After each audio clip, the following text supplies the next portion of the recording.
So in the last couple of videos, you have seen how we can use PyPDFForm to create a number of different types of form fields starting from scratch pretty much. And however, more often than not, you're not starting from scratch. And that is, you're usually given a PDF form and your task is simply to fill it.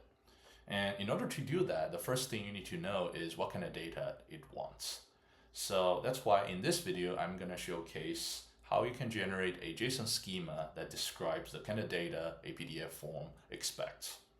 So let's come back to our script. So this is the script we have been building towards in the last couple of videos that resulted in the PDF form on the right side. We have created some text field, some checkbox, some radio buttons, and then we have also had a drop-down field and a signature field and an image field, right?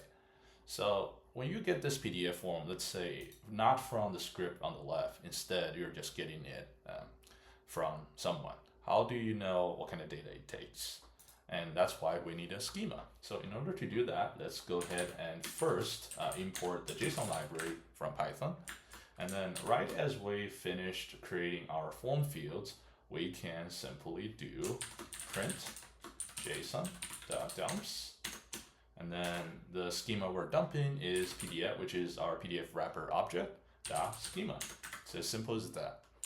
If we were to go ahead and run this, you will see that we are printing a JSON schema to the standard output, which is not very readable. So let's go ahead and pipe it to JQ.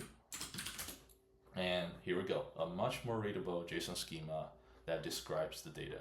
So let's take a look at it. Radio, which is this radio group we have created. We have created 3 of them. So the way you fill it is that it takes integer and it can only go up to 2 because we have 3 of them. So 0, 1, and 2. Same thing goes with radio customize, which is, it looked like the checkbox, but it's actually a radio group. So this group has 3 different radio buttons, so it can only go up to 2, so 0, 1, and 2, which is also integer. And then obviously we have text field. We have, as a matter of fact, 3 of them. So we have, for text field, obviously the type of data it takes is string. That's why all of them have type string. And then for this text field misc, we can see it has a max length of 5 because we have given it a maximum length when we created it. I forgot which one it was. I believe it's this one. So yeah, this one. As you can see, it only takes up to 5 characters, and our schema successfully reflects that. And then for the dropdown, the way you fill a dropdown can be similar to how you would do a radio button, and that is you can select which options based on index.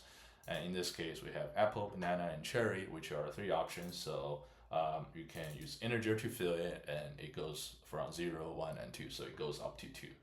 Or you can use a string to fill a dropdown, which we will showcase later, and that is you can just fill it using whichever string matches the option. So you can fill it with the value of apple, a banana, or cherry.